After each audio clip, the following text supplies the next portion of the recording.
যে গাড়ি আছে আসসালামু আলাইকুম ভাই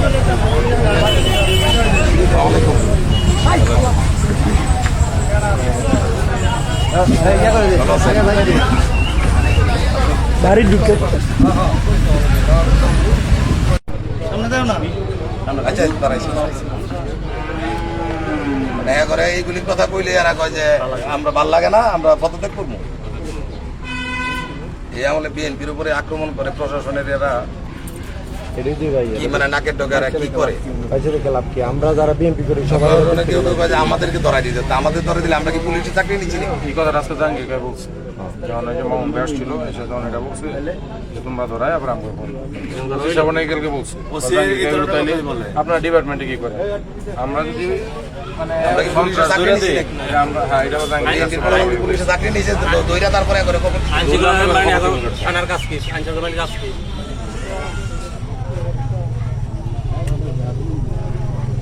মনে করেন আসামি ধরলো 20,000 টাকা দিলে ইনস্ট্যান্ট গাড়ি বাজার মতো যায় কিছু বক্তব্য আমাদের সামনে পেশ করার জন্য সেই নেতা আকরাম হাসান মিন্টু মোল্লা সাহেব।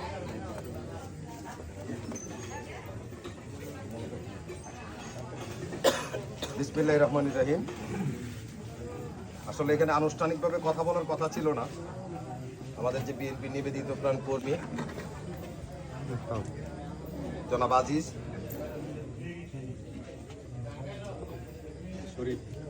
উনি অসুস্থ। আপনাদের অনেকের সাথে আমার ব্যক্তিগত যোগাযোগ নেই, কিন্তু আমি একটা সময়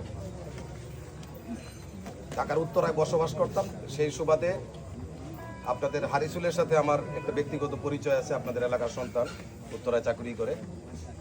পাশাপাশি ঢাকায় বিভিন্ন সময় মাসুদ ভাই আমি যে এলাকায় থাকি ওই এলাকায় ওনার কর্মের কারণে যায় এবং একসাথে আড্ডা দেওয়ার সুযোগ হয়। ওনাদের দুইজনের কাছ থেকে খবরটা পেয়ে আমি বললাম যে তাহলে ওনাকে এই সপ্তাহে দেখতে যাব।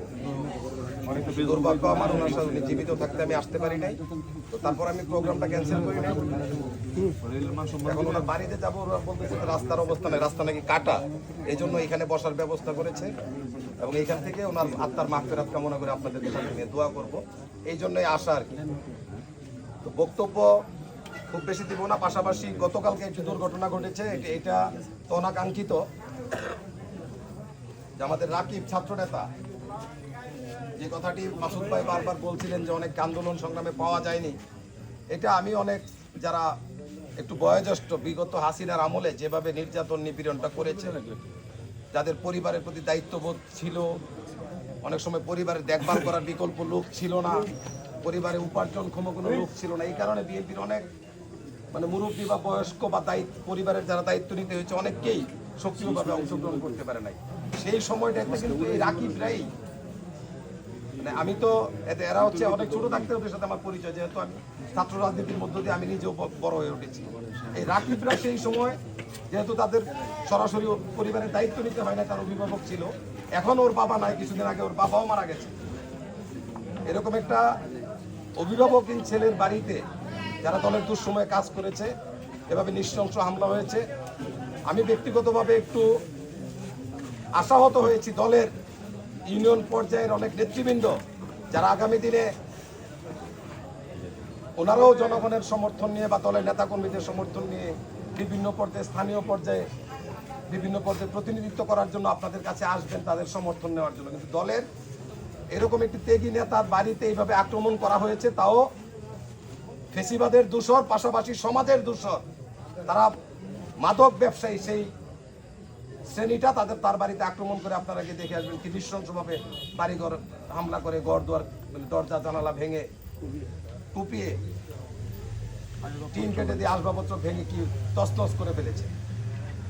তার বাবা নাই, তার উপর এখন দায়িত্ব, সে বিদেশে যাওয়ার প্রস্তুতি নিচ্ছে পরিবারের দায়িত্ব নেওয়ার জন্য। এরকম একটি সময় এই ঘটনা তার উপরে হয়েছে। আপনারা যারা এই এলাকার মুরব্বী আছেন, আপনাদেরই গ্রামের সন্তান, আপনারা তার পাশে থাকবেন প্রত্যাশা করি। পাশাপাশি আমি অত্যন্ত কঠোর ভাষায় বলবো যে প্রশাসন এখন পর্যন্ত কোনো আসামিকে গ্রেফতার করতে পারে নাই, কোনো কার্যকর ব্যবস্থা নিতে পারে নাই। প্রশাসন যদি ব্যর্থ হয়, আপনারা ঐক্যবদ্ধভাবে, যে কথাটি কোনো একজন বক্তা বলেছেন, জসিম ভাই, মাসুদ ভাই বলেছেন যে তাণ্ডব হয়ে যাবে, প্রয়োজনে তাণ্ডব করতে হবে, তবু সমাজ থেকে প্রশাসন এই যে অপকর্মের হোতা যারা আছে তাদেরকে মূলোৎপাটন করতে হবে। ঠিক। এই যে হৃদয়ের বাবা এখানে বসে আছে, আপনাদের পাশের গ্রাম দক্ষিণ সাতারচরের হৃদয়, এই ইটাখলায় পুলিশের গুলিতে জীবন দিয়ে গেছে আমাদেরকে নতুন একটি বাংলাদেশ গড়ার জন্য। মাদক ব্যবসায়ীরা আমাদের সাধারণ মানুষকে মাদকের বিরুদ্ধে প্রতিবাদ করার জন্য আক্রমণ করবে আর আমরা বসে থাকবো এমনটা মনে করার কারণ নাই। কারণ এখন জনগণের কাছে জবাবদিহিতাহীন কোন সরকার যে রাতের অন্ধকারে ভোট নিয়ে তারা রাষ্ট্র ক্ষমতা দখল করবে, তাদেরকে জনগণের কাছে তোয়াক্কা করতে হবে না, কোনো জবাব দিতে হবে না, এরকম কোন রাষ্ট্র ব্যবস্থা আগামীতে থাকবে না। কারণ আপনারা জানেন বাংলাদেশ জাতীয়তাবাদী দল বিএনপির ভারপ্রাপ্ত চেয়ারম্যান জনাব তারেক রহমান গণতন্ত্রকামী 36টি রাজনৈতিক দলের সাথে আলোচনা করে যে 31 দফার রাষ্ট্র মেরামতের রূপরেখা ঘোষণা করেছেন, সেই রাষ্ট্র মেরামতের রূপরেখার প্রধানতম দফা হচ্ছে যে বাংলাদেশের নির্বাচনকালীন নিরপেক্ষ সরকার থাকবে।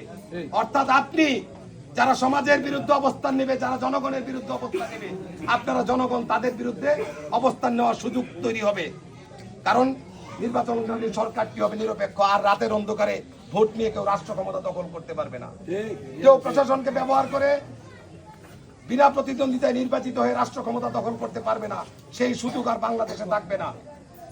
বিএনপির ভারপ্রাপ্ত চেয়ারম্যান আগামী দিনে বাংলাদেশে প্রায় 1.5 কোটি বেকার, শিক্ষিত বেকার, তাদেরকে কিভাবে কর্মশক্তিতে রূপান্তর করে কিভাবে এই দেশের উন্নয়নে অংশীদার করা যায়, কিভাবে এই দেশের অগ্রগতিকে আরো এগিয়ে নেওয়া যায়, সেই চিন্তা করছেন।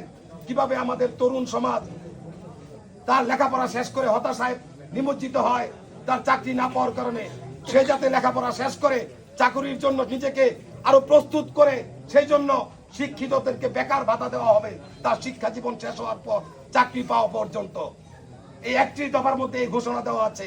এই চিন্তা নিয়ে যেখানে এগুচ্ছেন, যেখানে এই দেশের তরুণ সমাজকে আগামী দিনে কারিগরি এবং তথ্য প্রযুক্তির শিক্ষার মধ্য দিয়ে যাতে তার আত্মকর্মসংস্থানের মাধ্যমে পরিবারের জন্য, সমাজের জন্য, রাষ্ট্রের জন্য আরো কর্মসংস্থানের সুযোগ তৈরি করতে পারে, এরকম পরিকল্পনা নিয়ে এগুচ্ছেন। ঠিক সেই সময়ে আমাদের তরুণ সমাজ, আমাদের ছাত্র সমাজকে ধ্বংস করার জন্য এই আমাদের সমাজের চারপাশে এই দুষ্ট চক্ররা মাদককে ছড়িয়ে দিচ্ছে আমাদের তরুণ সমাজকে ধ্বংস করার জন্য। আমরা যারা সুস্থ বিবেকবান, আমরা ঐক্যবদ্ধভাবে সেই সমস্ত নষ্ট চরিত্রের সমাজ ধ্বংসকারীদের এই সমাজ থেকে প্রয়োজনে মূলোৎপাটন করব, প্রয়োজনে এই সমাজ থেকে বিতাড়িত করব, তবু আমরা আমাদের এই সমাজ এই জন্য আমাদের প্রধান শক্তি হচ্ছে আমাদেরকে ঐক্যবদ্ধ থাকতে হবে। যেখানে তারেক রহমান চিন্তা করছেন আমাদের ছাত্ররা খেলাধুলার সুযোগ পায় না, এই জন্য তাদের শিক্ষা ব্যবস্থায় প্রতিটি ছাত্রকে তার পছন্দ অনুযায়ী শিক্ষা ব্যবস্থার পাশাপাশি একটি খেলায় বাধ্যতামূলকভাবে অংশগ্রহণ করতে হবে এবং সেটা অনুশীলনের মাধ্যমে সেই খেলার কৌশল রপ্ত করে মিনিমাম তার দক্ষতা দেখিয়ে সেই খেলাধুলার পরীক্ষায় পাস করতে হবে, যাতে সে খেলাধুলার মাধ্যমে মাদক থেকে নিজেকে দূরে রাখতে পারে। এরকম চিন্তা ভাবনায় 31 দফার মধ্যে উনি মানুষকে চালাচ্ছেন। আগামী দিনে যদি জনগণ সমর্থন দিয়ে উনাকে রাষ্ট্র পরিচালনার দায়িত্ব দেয়, তাহলে উনি এভাবে তরুণ সমাজকে একটি কর্মক্ষম, সার্থক, পরিবারের জন্য ইতিবাচক একটি তরুণ সমাজ গড়ে তোলার চিন্তা করছেন। সেখানে মাদক দিয়ে আমাদের সমাজকে আমরা ধ্বংস করতে দিব না।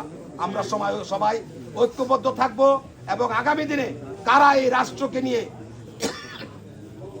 এই দেশকে নিয়ে, এই দেশের জনগণকে নিয়ে কল্যাণকর চিন্তা করছেন, কাদেরকে সেই কল্যাণকর চিন্তা বাস্তবায়নের আমরা সুযোগ দিব, আমরা জেনে বুঝে আমরা আগামী দিনে সিদ্ধান্ত নেব, তাহলেই হয়তো এই দেশ অগ্রগতির পথে এগিয়ে যাবে এবং এই সমস্ত সমাজের দুষ্ট চক্র যারা, তারা সমাজ থেকে বিতাড়িত হবে। পাশাপাশি একটি কথা বলবো, জাতীয় রাজনীতিতে গত 2 দিন যাবৎ বাংলাদেশের রাজনীতির